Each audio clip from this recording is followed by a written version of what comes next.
우리 예수님께서 어린 나귀 새끼를 타시고 예루살렘으로 들어가시는 날을 기념하는 종려 주일입니다.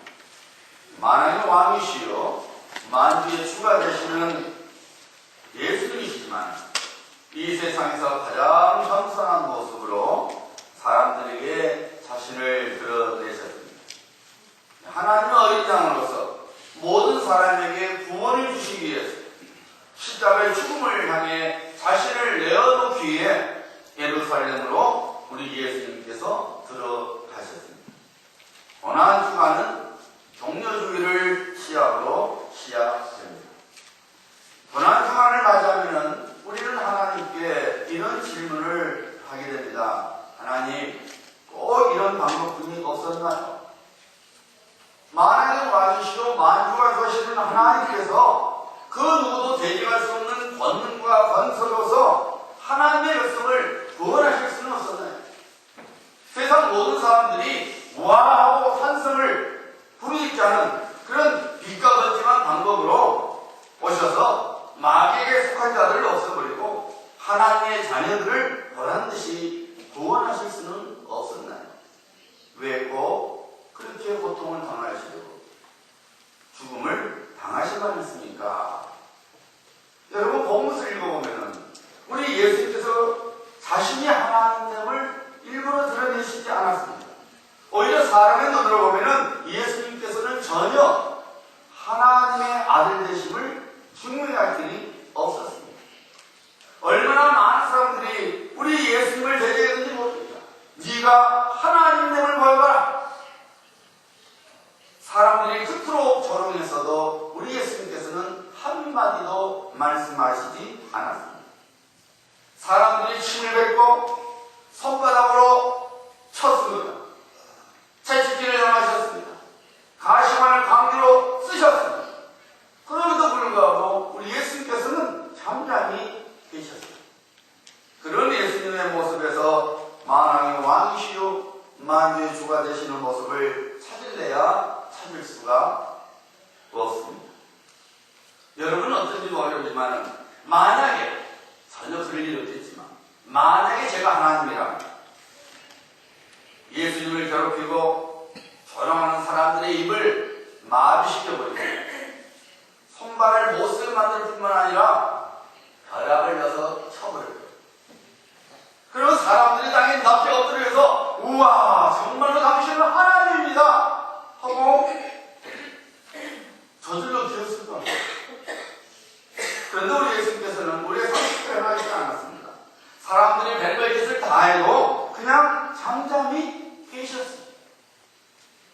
우리는 종종 그런 예수님을 이해하지 못하고, 아니 이해를 못할 뿐만 아니라 때로는 답답한 마음으로 짜증을 냅니다.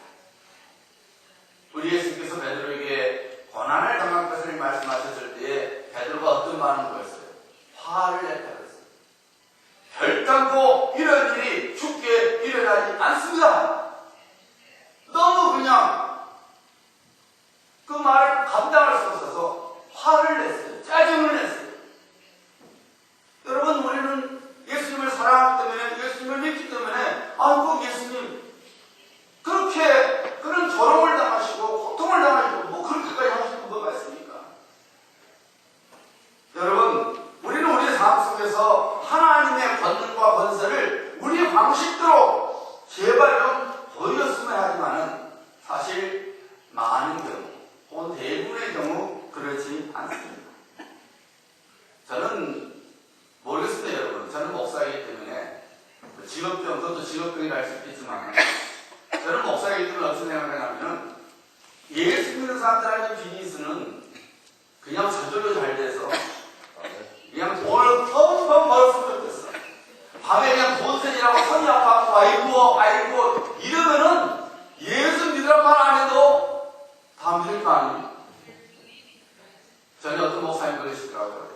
주일 예배 오는 성도들에게 집에 갈 때마다 100불 달라내씩 주면은 어제 말해도 다 올 텐데 제일 좋아하시네. 사실 그렇다고 올 것 같아요? 그러지 않겠지만 여러분, 교회를 배제하는 자 이단들께 그러니까 줄이 가다가 넘어져서 코가 깨져버리면 얼마나 좋겠어. 근데 여러분, 그렇지 않아요. 하나님께서는 우리가 원하는 방식으로 절대 일하시지를 않습니다. 우리 예수님의 생각은, 우리의 생각은 너무 차이 납니다. 우리 예수님께서 40일 금식하시고 마친 후에 마귀가 찾아서 시험을 했습니다.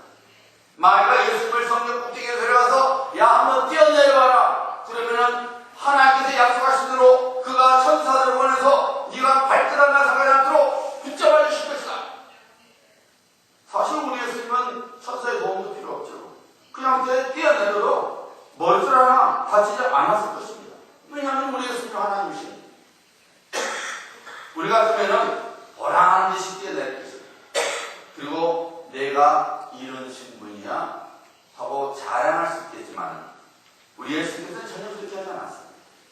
오히려 주 너희 하나님을 시험치 말라 하고 하나님의 말씀으로 마귀를 꾸짖었습니다. 우리 같으면 뛰어내릴 텐데 주님은 하시지 않았습니다. 우리 모두는 고난주간을 통해서 하나님의 뜻과 생각을 배워야 합니다. 우리 생각엔 굳이 그렇게까지 하실 필요가 없다고 생각하는데 우리 예수님은 더 이상 내려갈 수 없을 만큼 철저하게 낮아지셨습니다. 이 세상에 어느 누구도 경험하지 못했던 고난과 고통을 몸소 당하셨습니다. 갈보리 십자가 위에서 죽음을 당하기까지 하셨습니다. 하나님 아버지께서는 구원이라는 가장 위대한 일을 이루실 때에 예수님으로 하여금 고난이라는 가시밭길을 걷게 하셨습니다. 그리고 우리 예수님께서는 그 고난의 잔을 피하지 않았습니다. 우리는 여기서 큰 위로를 받게 됩니다. 이 세상에서 우리가 당하는 아픔과 고통은 나만이 겪고 있는 아픔이 아닙니다. 이미 우리 예수님께서 당하셨던 아픔이요 고통입니다. 오히려 우리 예수님께서는 우리가 안고 있는 아픔과 고통보다도 더 심한 고통과 아픔을 경험하셨습니다. 여러분, 세상이 우리를 미워하고 세상이 우리에게 어떤 아픔을 가져다 준다 할지라도 손발에 못을 박히는 고통만큼은 아닙니다. 육신의 악령이 우리의 마음에 아픔을 가져다 준다 할지라도 옆구리에 창을 찔리는 그런 아픔은 아니죠. 서양 우리들이 머리에 시간 안에 하고 말할 정도로 스트레스를 받아도 가시로 만든 관을 쓰는 그런 고통은 아니죠. 우리가 아무리 아프다 할지라도 우리가 아무리 고통스러워하다 할지라도 우리 예수님께서 십자가 위에서 당했던 고통만큼은 아닙니다. 우리의 아픔과 고통을 이미 짊으셨던 예수님께서는 그의 피로 삼바된 하나님의 자녀들 우리들의 아픔과 고통을 이해하실 뿐만 아니라 그것을 이길 지혜와 힘을 주시는 것을 우리는 믿어야 합니다. 하나님께서는 고난이라는 도구를 통해서 우리를 그의 일꾼으로 빚어가시고 그의 구원을 보여주십니다. 하나님께서는 하나님의 백성의 구원을 가져다 줄 때 서두르시지 않습니다. 하나님께서는 어떤 사람을 부르시고 그를 구원의 일꾼으로 삼으실 때에 결정코 서두르시지 않습니다. 다시 하나님의 마음이 합한 자가 되기까지 그는 얼마나 많은 고난을 겪어야만 했습니까? 모세가 출애굽의 지도자이기까지 모세는 40년이라는 긴 세월을 연단받아야만 했습니다. 요셉 역시 마찬가지입니다. 사도 바울을 비롯하여 많은 주의 일꾼들이 고난을 통해서 하나님께서 인정하시는 종들이 되었습니다. 하나님께서는 우리의 연약함을 너무나 잘 아십니다. 또한 우리의 교만함도 너무나 잘 아십니다. 하나님께서는 하고 싶어도 절대로 교만한 자와 일하시지 않을 뿐만 아니라 교만한 자는 하나님의 일을 절대로 하지 못합니다. 뿐만 아니라 교만한 자에게는 하나님께서 절대로 은혜와 복을 주시지 않습니다. 그래서 하나님께서는 고난이라는 도를 통해서 하나님의 백성을 연단시켜서 겸손한 자 되게 하셨습니다. 하나님을 붙잡는 자 되게 하십니다. 그래서 그런 겸손한 도구가 되어서 하나님의 은혜를 구하는 심령으로 만들어서 하나님께서 주시고자 하시는 그의 은혜와 복을 받게 하시는 것입니다. 사람이 얼마나 어리석은지를 보여주는 좋은 이야기가 있죠. 지난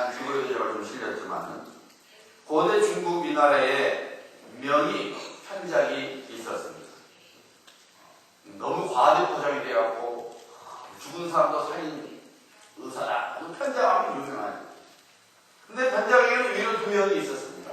두 사람 다 현작과 의사였습니다. 하루는 위나라 왕이 현작을 불렀습니다. 내가 듣기로는 너희 형제들이 다 의사라는데 그 중에 누가 제일 실력이 좋냐?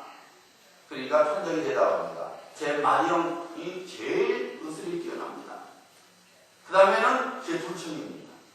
그러니까 이 나라에 묻습니다. 아니 그러면은 너희 형들이 너보다 뛰어난데 왜 근데 사람들이 너를 명의하고 너희 형들은 별로 알아주지 않느냐? 하고 제참 묻습니다. 그때 현장에 이렇게 대답합니다. 폐하, 우리 마디는 의술이 너무 뛰어나서 그 환자의 증상이 나타나기 전에도 얼굴만 보면은 그 사람이 무슨 병이 걸릴지 알고 미리 다 예방시키고 버리기 때문에 사람들이 우리 형의 의술에 뛰어남을 모릅니다. 우리 둘째는 근육만큼은 못하지만은 그래도 증세가 조금만 나타나도 금세 알고 고쳐줘 버립니다. 그러니까 사람들은 큰 병이 안 났으니까 자기 병을 고쳐준 줄 모릅니다. 그런데 저는 의술이 형들에 대해서 부족해서 사람들이 많이 아파하고 고통받고 그때서야 저는 알기 때문에 그때서야 맥을 짚고 처방을 해주고 아픈 곳을 도려내는 수술을 해주니까 사람들이 제가 제일 뛰어난 의사인 줄로 아는 것입니다. 이것이 세 형제 중에 실력이 가장 모자란 제가 명의로 소문난 까닭입니다. 여러분 우리들은 그렇습니다. 우리들은 평소에 하나님께서 건강을 붙들어 주시면 하나님께서 내 건강을 지켜준 줄 몰라요. 자신이 건강관리를 잘해서 혹은 배우자가 잘해주어서 건강한 줄 압니다. 그러다 큰 병에 걸리면 그때서야 아이고 하나님 낫게 되면 하나님이 날 살려주시구나. 그때서야 하나님이 고쳐주신 줄 알아요. 평소에 은혜 가운데 건강한 줄 모르고 병에 걸려야만이 하나님이 내 병을 고쳐주신 줄 알아요. 하나님께서 우리에게 직장을 허락해 주시고 생업들을 허락해 주셔서 필요한 것들을 공급받으며 산 줄을 모르고 사람들은 자신의 실력이 뛰어나서 또는 남다른 사업수단이 있어서 그렇게 된 줄로 착각을 합니다. 그러다가 해고를 당하거나 부도를 만나 망하게 되면 그때서야 하나님의 존재를 깨닫습니다. 사실 하나님의 은혜는 너무너무 커서 우리가 느끼지 못하는 거예요. 오늘 본문 말씀을 주신 시편 기자는 아름다운 신앙을 소유한 하나님의 사람입니다. 그의 형편을 들어보면 저는 지금 고통 중에 있었습니다. 원수들로부터 조롱을 받고 있었습니다. 주변이 악으로 가득 차서 하나님의 뜻을 분별하고 지키기에 너무나 어려운 상황 속에서 애롭게 신앙을 붙들고 있는 처지였습니다. 그럼에도 불구하고 시편 기자는 그의 소망을 하나님께 두고 있는 것을 보게 됩니다. 그가 고백하고 있지요. 주께서 나로 소망이 있게 하셨나이다. 사실 우리들은 어려운 처지에 빠지게 되거나 혹은 고통을 만나게 되면 우리 나름대로 피난처를 찾지. 또한 각자 멋대로 위로를 만들어야 됩니다. 오늘 본문 말씀처럼 하나님께 매달리지 못하고 우리는 우리의 방식을 찾습니다. 하지만 여러분, 우리는 분명히 깨닫고 살아야 합니다. 하나님을 떠난 피난처는 없습니다. 사울왕이 인생의 어려움을 만났을 때에 그 어려움의 해결책을 하나님께로부터 찾지 않았죠. 그의 머리를 의지했습니다. 그의 신분을, 그의 지위를 이용했습니다.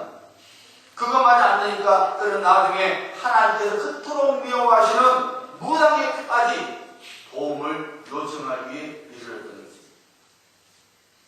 결국 그는 어떤 일을 당하고 말았습니다. 하나님의 복을 놓치고 말합니다. 실패자의 인생이 되고 말았습니다. 이 세상 사람들은 자신의 힘으로 해보다가 안 되면 결론을 봅니다. 팔자 써가는 거예요. 내 팔자가 그런가 보다 하고 스스로 자신을 어려움의 포로로 만들어 버리고 살아요. 나는 원래 이런 인생. 그러고 살아가는 거예요. 사랑하는 여러분, 우리들이 이 세상에 살면서 우리의 소망을 여기저기 두고 살아가서는 안 됩니다. 우리의 생명과 복이 하나님께 있으니 하나님을 우리의 소망으로 삼고 살아야 합니다. 우리 인생의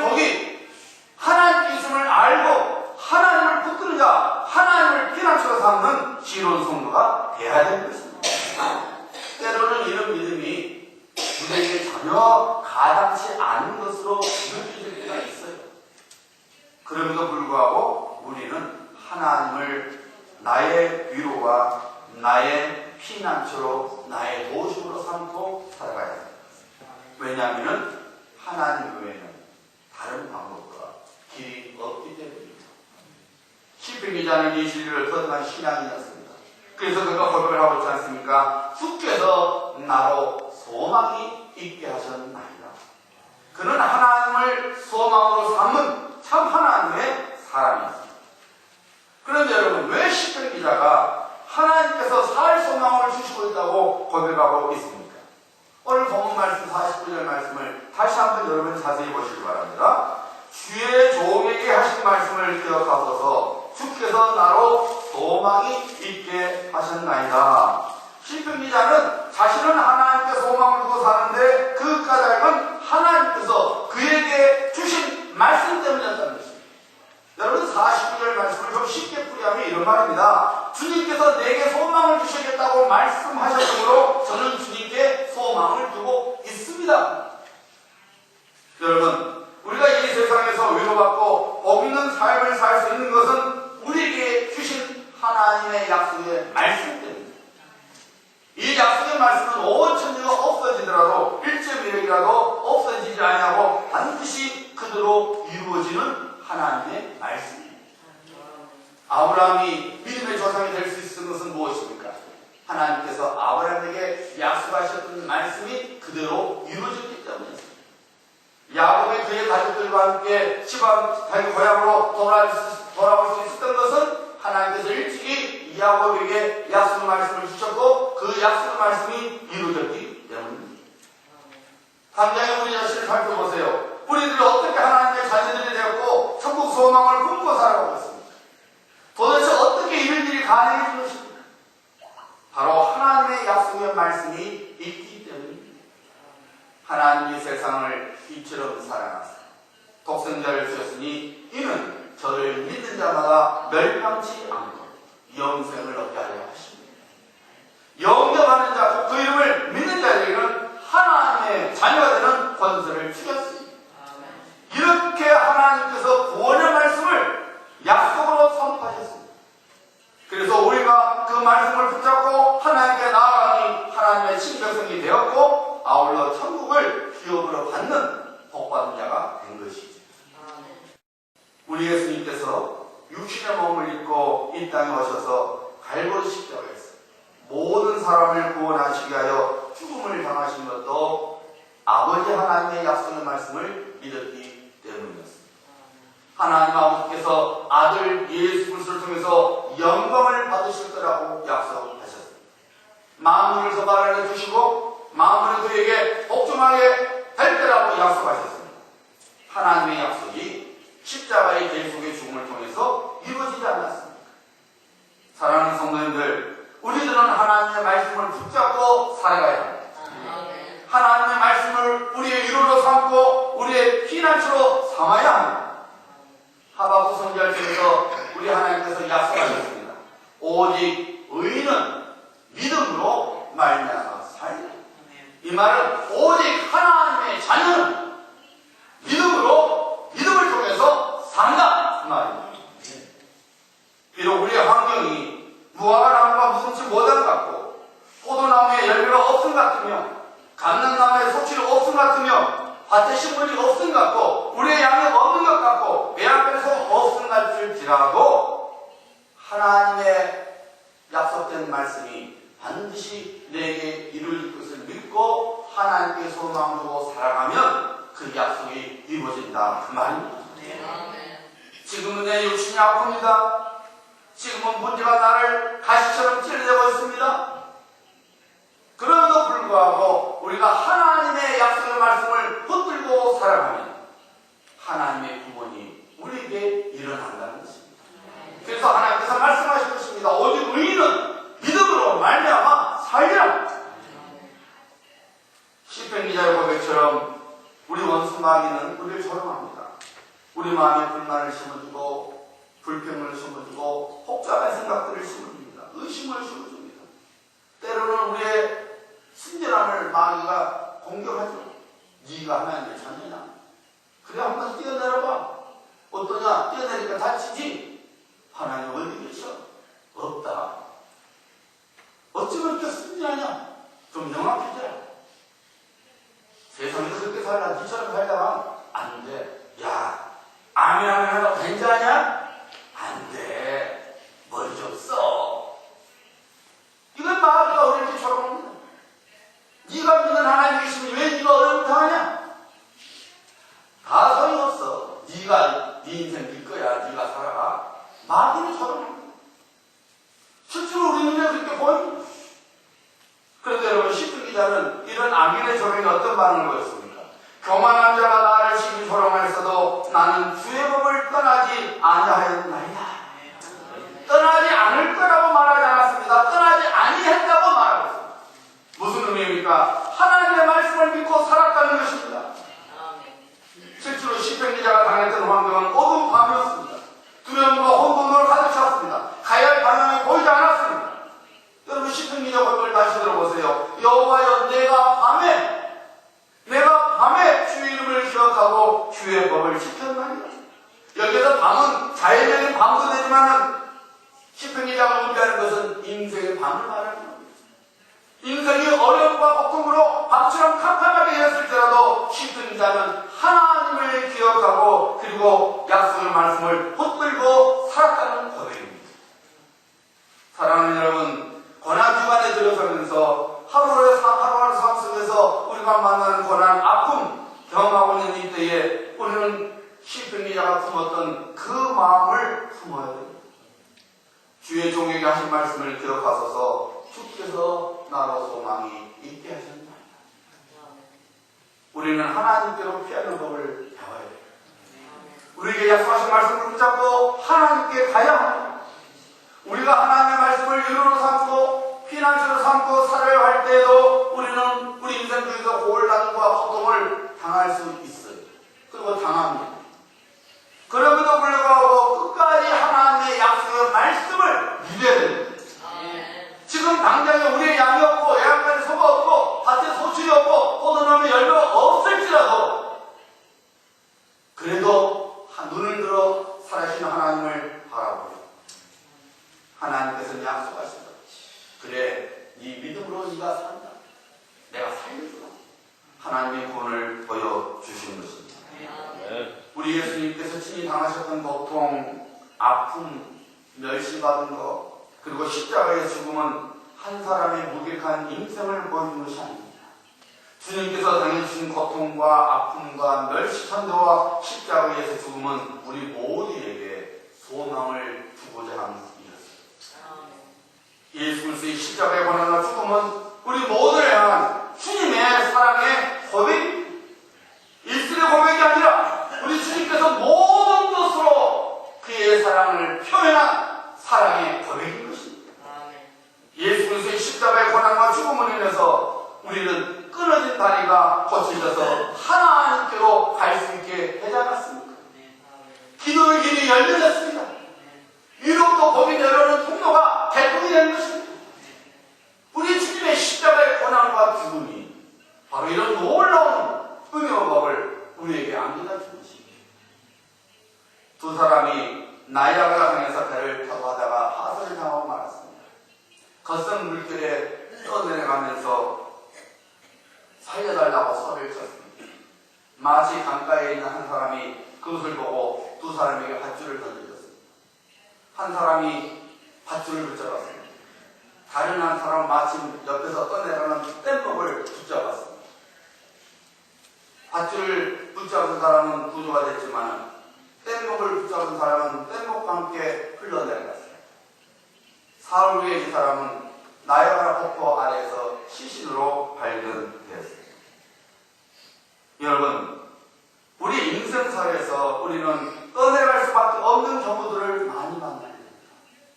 하지만 이 세상에서 우리를 건져내줄 사람은 없습니다. 모두 다 떠내려가고 있는데 누가 누구를 건지겠습니까? 권력을 잡은 자는 권력과 함께 떠내려가고 있습니다. 재물을 잡은 자는 재물과 함께 떠내려가고 있습니다. 이 세상에 있는 사람들은 다 자기가 육신적으로 원하는 것을 붙들고 함께 떠내려가고 있습니다. 그러니 이 세상에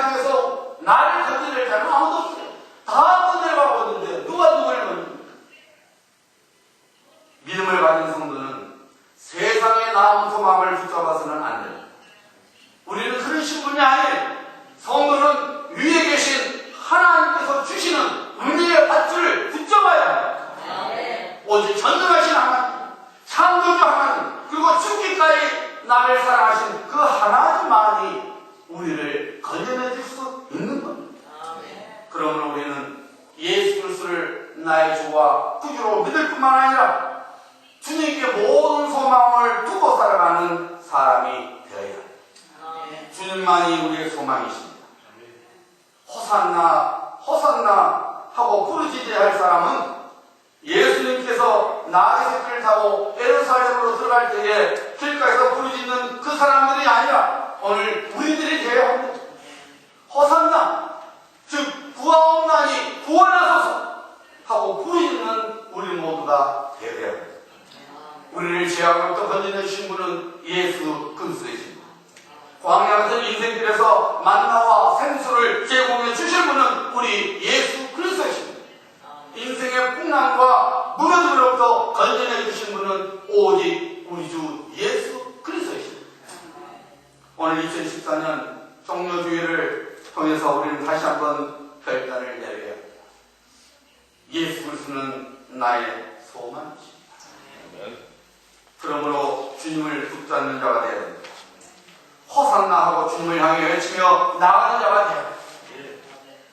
최근에 이런 동영상이 화제가 되어 있답니다. 저도 받았는데 성경의 총 장수가 1189장입니다.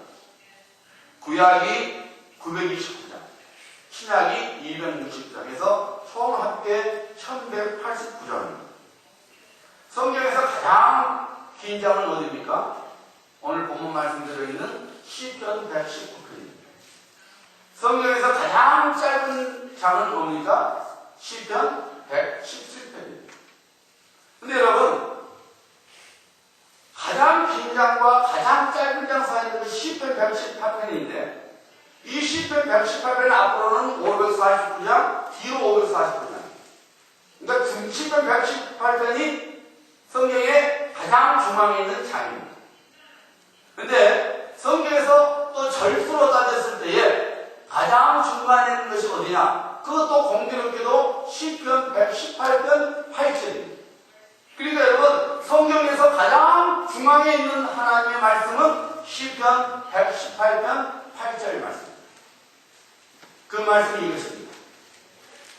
여호와께 피하는 것이 사람을 신뢰하는 것보다 나으며 여호와께 피하는 것이 사람을 신뢰하는 것보다 나으며 우리의 소망은 우리 자신도 아니며 그 누구도 아닙니다. 오직 주님 한 분뿐이십니다. 우리는 사람을 신뢰하는 신분이 아니라 오직 하나님만을 신뢰하는 신분인 것을 잊지 말아야 합니다. 오늘 종료주일 예배를 하나님을 드리면서 여러분은 무엇을 들고 호산나 호산나 하고 해주시는 지금으로부터 약 2000년의 사람들은 종려가지를 들고 호산나 호산나 하고 해줬지만은 우리 모두는 예수님을 믿는 믿음과 하나님의 말씀을 믿는 믿음을 양손에